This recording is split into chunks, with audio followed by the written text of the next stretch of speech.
as Emeril Lagasse used to say, and BAM! Salutations. It's election day. I got mine done a couple of days ago. I voted early, so I'm glad I don't have to mess with that today. Now let's just sit back and watch the show. So I hope this video finds you in good health, and this is something to kind of divert us from that a little bit.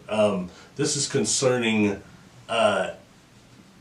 telepathic hypnosis and what I've seen termed as alien mind scans. And what I want to bring this up is the aspect of this that has been brought up versus my personal experiences. That's what I've always done, is try to kind of compare things personally to my experiences and see some of the differences, some of the commonalities and things of that nature. So this starts off with, mostly this is always described as a negative experience, and that this process of a mind scan beginning with the beings staring intensely at you, staring deep into you, and then actually feeling like you having thoughts extracted from you, and like a download is happening in that type of a way. And that's interesting. You know, the two people that I read talking about this the most would be Carla Turner, and also I believe it's David Jacobs talked about this a lot. Now, with all due respect to them, not all contact is of that negative nature. Alright, so you have a lot of people like me. I dealt with mostly higher beings. I've shown you that it's all I've dealt with. And what is it like when you actually have an interaction with them on the physical level?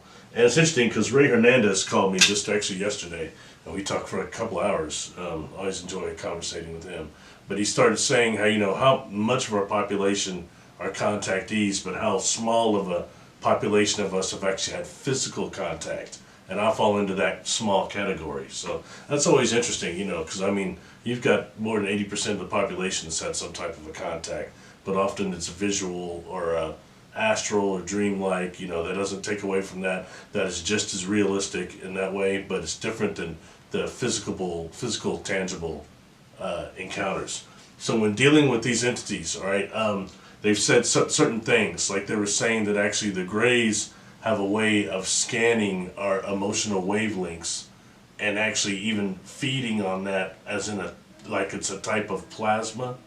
So that's very interesting too, all right, and a type of plasma emotions in that way, and that they actually bottle it and try to store it and things of that nature, and that through the optical nerves they're doing things to read our emotions and also elicit emotional responses through things like normally, which will be a sexual encounter, a sexual component to the encounter. You know, that's something I never had. Any type of a sexual encounter to my encounters, none of them at all, you know, which is cool with me. It wasn't what it was about at all. This was more about observing the technology and remembering your soul life memories. So going to that anyway, and back to the Greys, them actually being able to, a certain type of them, to elicit these emotional responses, pretending to be sexual partners through a type of, as Carla Turner calls it, or Joseph Burke says, the virtual reality experience. I call this virtual reality scenario technology. And to break that back and bring that to one of my personal experiences would be with this one. I don't think I put it on the thing, but it's what was called the synaptic helmet. It's another video I've done. And this was something I decisively remembered and could see after the experience itself, but things were fragmented. And they had told me this was a device that was used to actually to give me a frame of reference for the encounter itself, which occurred on a pure conscious ship. What is it like when a pure conscious ship becomes more physical? That's this experience. So that's why, you know, had me go into things like, I could remember that after this encounter. So this had me doing things like going into hypnotic regression, going deep down to theta to delta, trying to make sure I had not had any screen memories put on me from some type of a government encounter or whatever it could be. I didn't think it was like that. I knew it was. I was pretty sure, but I had to go through the levels to make sure I had not been messed with. So for people that, you know, have questions about that, find out. Your subconscious records everything, and screen memories only go so deep. You can go through that and find out. Anyway, and this was something that they had told me. The beings had mentioned that this was used by this technology similar to this was used by lower beings to deceive people. So now I know what that means when looking at something like Carla Turner's research. All right. Going further into that, something else I want to suggest. I've talked a little bit, I've done other videos on this channel about what it's like to actually be in the presence of a non-human. One of them I say that, what's it like to be in the presence of a non-human. Another video is called Shakti Pat and Non-Humans. And I've said that when some of these beings I'm around, you get this elation around them, like their vibration is faster, and this great love frequency comes off of them, that it almost creates some type of a Shakti Pat, which is like when all your Kundalini releases, your chakras are turning, and it's enlightenment. What oftentimes a lot of practitioners will seek from gurus is the chance for them to touch them and give them Shakti Pat. So that's just another aspect of this. Also, I've heard it said that some of these beings are actually projecting through the optical nerves an entire holographic environment. So it's not just the technology, that some of this can do that consciously. And that says a lot. You know, dealing with hypnosis myself, any of it does knows that you can take people very deep and bring them, emerge them, and they will see someone else. You can tell them you look like someone else. So the subconscious and the mind is very trickable in that way, let alone if you've got some type of advanced telepathic communication along with technology to back you up too. Something I want to go to concerning that and cross-referencing that with my personal experiences is this here. This is the mother of the hybrids I've showed you before, the final sketch. And remember I had said the one thing that was a little different in the sketch is that just her eyes were huge. They were huge. And when she communicated with me, it's like she lifted me up and she bilocated me towards her to where it felt like I was smashing against this melanin dominant eye. Okay, that is a type of telepathy she did with me. She actually consciously bilocated me from my physical body across the room. That is a skill that most people I don't know any people that could do it. So that's that's saying something about the conscious level that she was on, and I do believe that she did this through the optic nerves. So it says something about how they interacted consciously with our optic nerves, whether it be virtual reality scenarios or telepathic communication. Because I've described before how this with these beings is more of a telethought, telepicture communication. You get the picture and then you get the information immediately. It all comes at once. It's so fast it can take time after the event horizon to separate what actually happened to you. You know, to get all the little parts of the information they whatever gave to you, download, or whatever you want to call it, that you got during the experience. So that's something that makes it, the further you get from the event horizon of the encounter, more difficult to remember things. That's just part of the different in vibrations, I believe. So anyway, taking that further,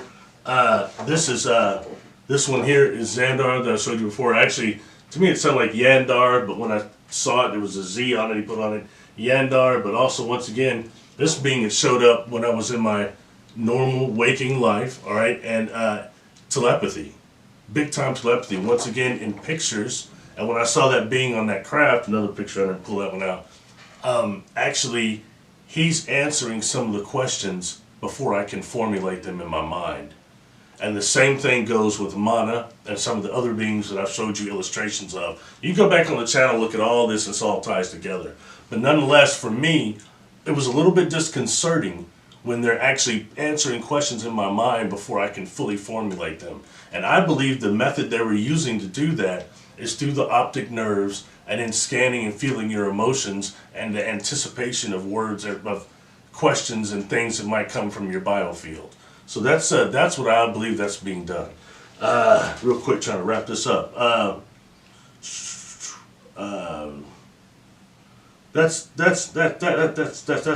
going to be most of what I wanted to say. And it's just a way of evaluating this and just realizing that the way some of the higher beings use this type of a quote-unquote mind scan opposed to how the lower beings do it.